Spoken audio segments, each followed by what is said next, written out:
भूर्भुवः स्वः तत्सवितुर्वरेण्यं भर्गो देवस्य धीमहि धियो यो नः प्रचोदयात्।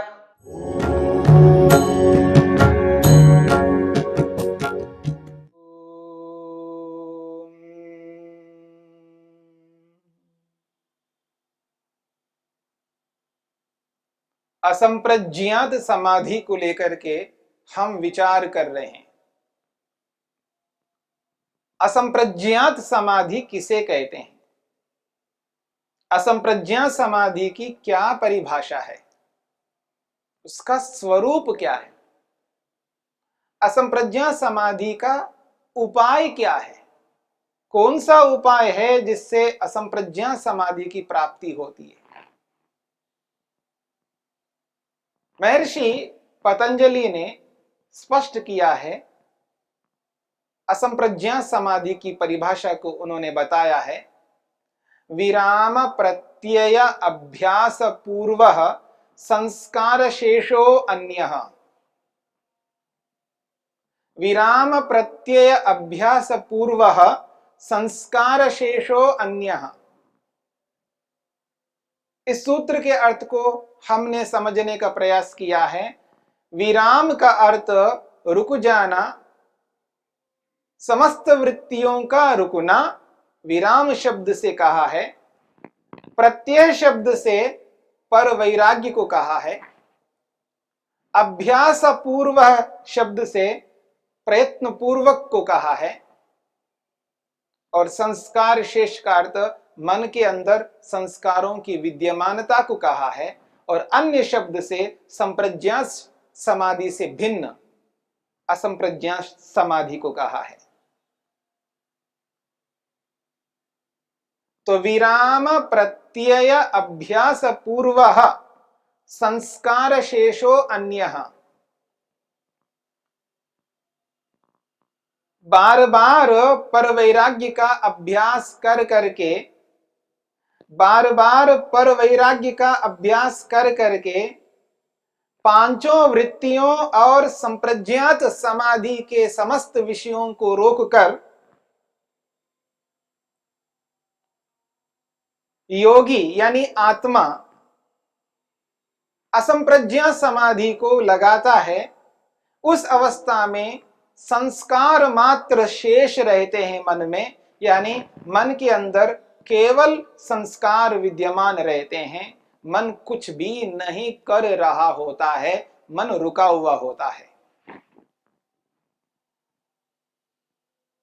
मन तब तक काम कर रहा होता है जब तक उसमें वृत्तियां चल रही होती हैं। वृत्ति के कारण ही मन कार्यरत रहता है। और यहां कहा जा रहा है विराम, मन का रुकना। मन तब रुकता है, मन तब कार्य नहीं करता है, मन तब स्थिर रहता है जब निरुद्ध अवस्था प्राप्त होती है। निरुद्ध अवस्था की स्थिति में ही मन कार्य से मुक्त हो जाता है, कार्य रहित हो जाता है। इसलिए कहा है सूत्र में विराम, समस्त वृत्तियों का रुक जाना। इतना ही नहीं, संप्रज्ञात समाधि को भी रोका जा रहा है। संप्रज्ञात समाधि को भी रोकना है, संप्रज्ञात समाधि के विषयों को भी लाना नहीं। इसलिए संप्रज्ञात समाधि को भी रोका जा रहा है। यहां पर संप्रज्ञात समाधि के रुकने पर ही, जैसे वृत्तियां रुकेंगी वैसे ही संप्रज्ञात समाधि भी रुकेगी। यानी मन के अंदर न संप्रज्ञात समाधि के विषय हैं और न कोई और वृत्ति है। समस्त वृत्तियां और संप्रज्ञात समाधि को रोकने पर असंप्रज्ञात समाधि लग रही है। और जिस स्थिति में असंप्रज्ञात समाधि लगेगी उस स्थिति में मन का क्या स्वरूप रहेगा? मन कुछ करेगा नहीं, मन तो रुका हुआ है क्योंकि निरुद्ध अवस्था की स्थिति आई है। उस स्थिति में मन केवल संस्कारों से युक्त रहता है। अभिप्राय यह है कि मन में बहुत सारे संस्कार पड़े हैं, जब वृत्तियां उठाती रही है, जब वृत्तियां बनाती रही है, आत्मा जब तक वृत्तियां बना रही थी, उस स्थिति में मन के अंदर नाना प्रकार के संस्कार पड़ते हुए आ रहे हैं। वृत्ति के होते ही संस्कार, वृत्ति, वृत्ति से संस्कार। तो अब मन रुक गया है, मन कार्य नहीं कर रहा है, यानी मन के अंदर कोई वृत्ति नहीं हो रही है, न प्रमाण वृत्ति, न विपर्य वृत्ति, न विकल्प, न निद्रा, न स्मृति, और न संप्रज्ञा समाधि का कोई विषय मन में है। न संप्रज्ञा समाधि के विषय मन में है, न पांचों वृत्तियां मन में है, बस मन निरुद्ध अवस्था में है, मन रुका हुआ है। और यह मन इसलिए रुका हुआ है क्योंकि योगी ने पर वैराग्य का अभ्यास किया है। पर वैराग्य का बार बार अभ्यास कर करके, पर वैराग्य का अभ्यास पूर्वक इस स्थिति में पहुंचा है। इसलिए बार बार पर वैराग्य का अभ्यास कर करके समस्त वृत्तियों का रुकना जहां पर होता है, जिस अवस्था में मन संस्कारों से युक्त रहता है, मन कोई कार्य नहीं करता है, उस स्थिति में संप्रज्ञात समाधि से भिन्न असंप्रज्ञात समाधि की प्राप्ति होती है। उस स्थिति में आत्मा असंप्रज्ञात समाधि से युक्त होता है। उस स्थिति में आत्मा स्वयं असंप्रज्ञात समाधि को प्राप्त होता है। संप्रज्ञात समाधि तक मन का सहयोग ले रहा था, मन का सहारा ले रहा था, मन के माध्यम से समाधि लगा रहा था। अब आत्मा मन का सहयोग सहारा नहीं लेता। असंप्रज्ञात समाधि की स्थिति में आत्मा मन का सहयोग सहारा नहीं ले रहा है, इसलिए मन रुका हुआ है।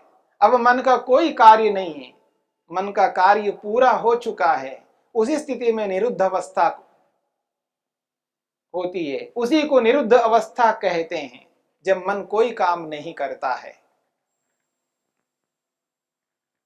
तो विराम प्रत्यय अभ्यास पूर्व संस्कार शेषो अन्यः, जिस अवस्था में मन संस्कारों से युक्त रहता है और कोई कार्य नहीं कर रहा होता है, बस मन के अंदर संस्कार विद्यमान है, मन में संस्कारों की विद्यमानता की स्थिति है, मन रुका हुआ है और बार बार पर वैराग्य का अभ्यास किया गया है और समस्त वृत्तियों को रोक लिया गया है। ऐसी स्थिति में आत्मा को असंप्रज्ञात समाधि की प्राप्ति होती है, अर्थात आत्मा परमात्मा का दर्शन करता है, आत्मा परमात्मा का साक्षात्कार करता है। जहां आत्मा का परमात्मा के साथ संबंध होता है, जहां आत्मा का परमात्मा के साथ संबंध होता है, सीधा आत्मा परमात्मा का दर्शन करता है, वहां कोई माध्यम नहीं है, वहां पर कोई भी माध्यम नहीं है। सीधा आत्मा यानी जीवात्मा परमात्मा का दर्शन साक्षात्कार कर रहा होता है। और जिस स्थिति में आत्मा परमात्मा का साक्षात्कार कर रहा होता है, उस स्थिति को असंप्रज्ञात समाधि कहा है।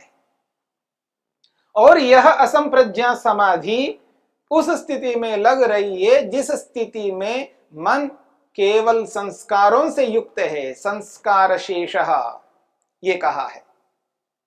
यानी मन कोई कार्य नहीं कर रहा है, मन कोई वृत्ति को उठा नहीं रहा है, मन शांत है, निश्चल है, स्थिर है, कार्य रहित है। यही संस्कार शेषा का मतलब है। और यह स्थिति तब उत्पन्न हुई है जब अभ्यास पूर्वक, किसका अभ्यास पूर्वक? प्रत्यय अभ्यास पूर्वक, यानी पर वैराग्य का बार बार अभ्यास कर करके, बार बार अभ्यास कर करके विरामा समस्त वृत्तियों को रोक देता है। आत्मा पर वैराग्य का बार बार अभ्यास कर करके पांचों वृत्तियों को रोक देता है, उस स्थिति में आत्मा को असंप्रज्ञा समाधि की प्राप्ति होती है, यानी आत्मा परमात्मा का साक्षात्कार दर्शन करता है। यहां पर इस बात को समझने की आवश्यकता है, ये जो विराम शब्द से पांचों वृत्तियों को रोकने की बात जो कही जा रही है, ये बात तो समझ में आती है कि पांचों वृत्तियां रुक जाती हैं। प्रमाण, विपर्यय, विकल्प, निद्रा और स्मृति, इन पांचों वृत्तियों को रोकने की बात समझ में तो आ रही है, लेकिन संप्रज्ञा समाधि को रोकने की क्या आवश्यकता है? संप्रज्ञा समाधि को क्यों रोका जा रहा है?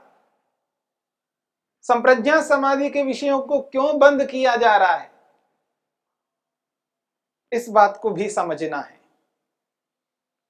देखिए, मन की जो 5 अवस्थाएं हैं, क्षिप्त, मूढ़, विक्षिप्त, एकाग्र और निरुद्ध, मन का एक स्वभाव है कि वो एक समय में एक अवस्था से युक्त रह सकता है, यानी एक समय में, एक काल में एक ही अवस्था मन में रह सकती है। या तो क्षिप्त अवस्था रहेगी, या मूढ़ अवस्था रहेगी, या विक्षिप्त अवस्था, या एकाग्र अथवा निरुद्ध अवस्था। क्षिप्त अवस्था में वृत्तियों को उठाता है मन, मूढ़ अवस्था में भी वृत्तियों को उठाता है, और विक्षिप्त अवस्था में भी वृत्तियों को उठाता है। एकाग्र अवस्था में ये जो बाहर के व्यापार है, बाहर की जो वृत्तियां, इनको तो नहीं उठाता है, पर एकाग्र अवस्था में भी जो समाधि लग रही है, वो जो समाधि है, वो जो साक्षात्कार है, वो साक्षात्कार, वो समाधि असंप्रज्ञा समाधि के रूप में वृत्ति रूप ही है। क्योंकि जब तक संप्रज्ञा समाधि की स्थिति बनी रहेगी, तब तक असंप्रज्ञा समाधि प्राप्त नहीं हो पाएगी, असंप्रज्ञा समाधि नहीं लग पाएगी। इस बात को समझ लीजिएगा। ये जो असंप्रज्ञा समाधि लग रही है, वो इस कारण से लग रही है कि असंप्रज्ञा समाधि से पहले संप्रज्ञा समाधि थी। उस संप्रज्ञा समाधि को रोकने पर ही असंप्रज्ञा समाधि लग रही है। तो असंप्रज्ञा समाधि इसलिए लग रही है क्योंकि संप्रज्ञा समाधि को रोका गया है। इस रूप में असंप्रज्ञा समाधि की दृष्टि से संप्रज्ञा समाधि भी वृत्ति रूप है,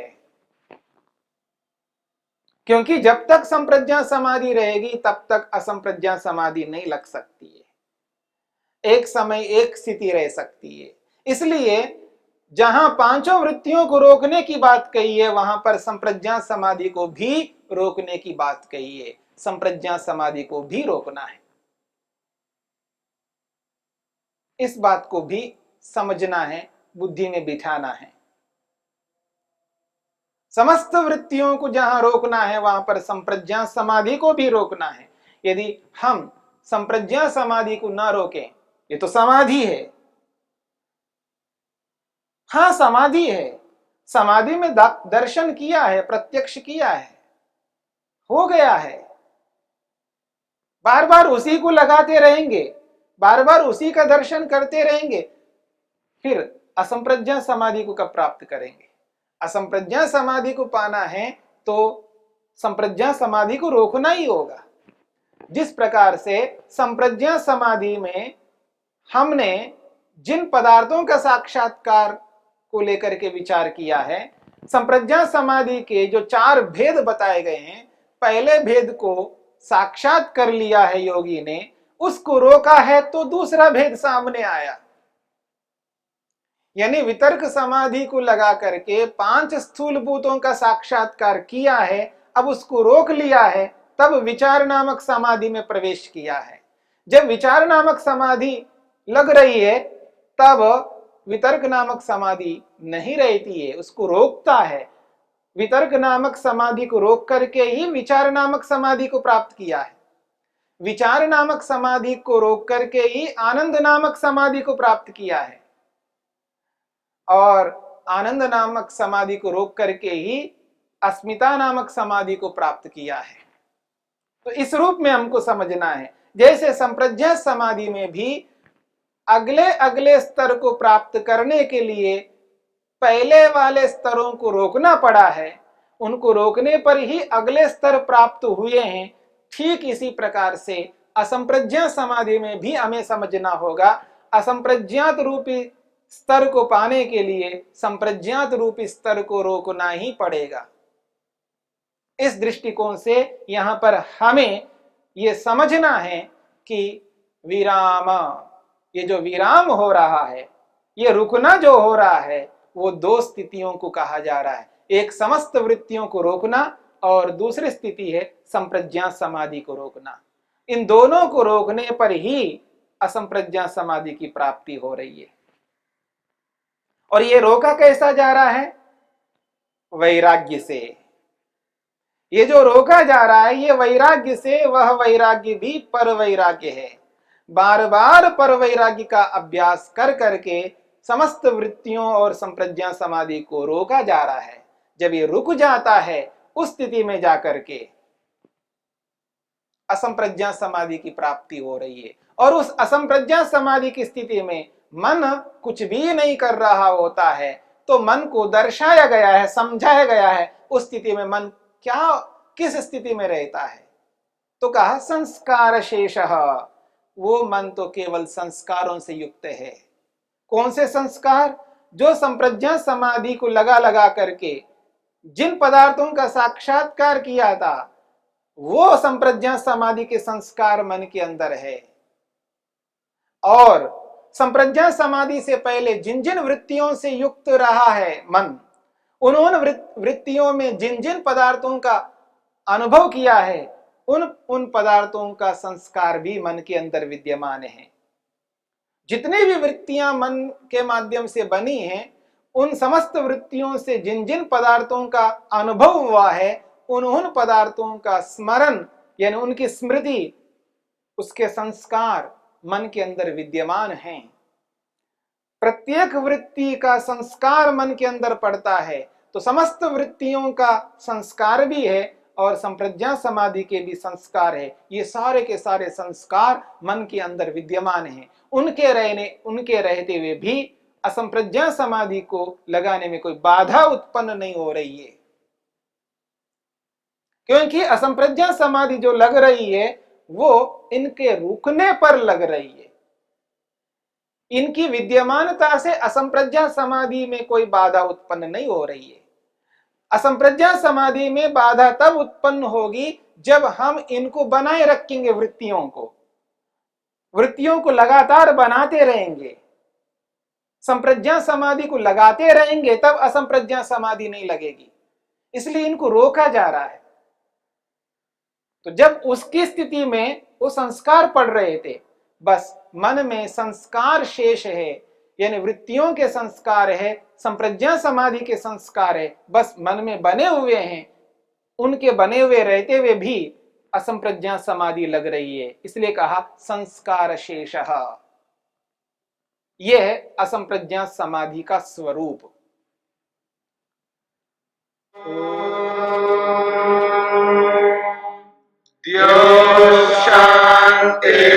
शांतिरंतरिक्षं शांति पृथिवी शांतिरापः शांतिरोषधयः शांतिः वनस्पतयः शांतिर्विश्वे देवाः शांतिर्ब्रह्म शांति सर्वं शांति शांतिरेव शांति क्षमा शांतिरेधि।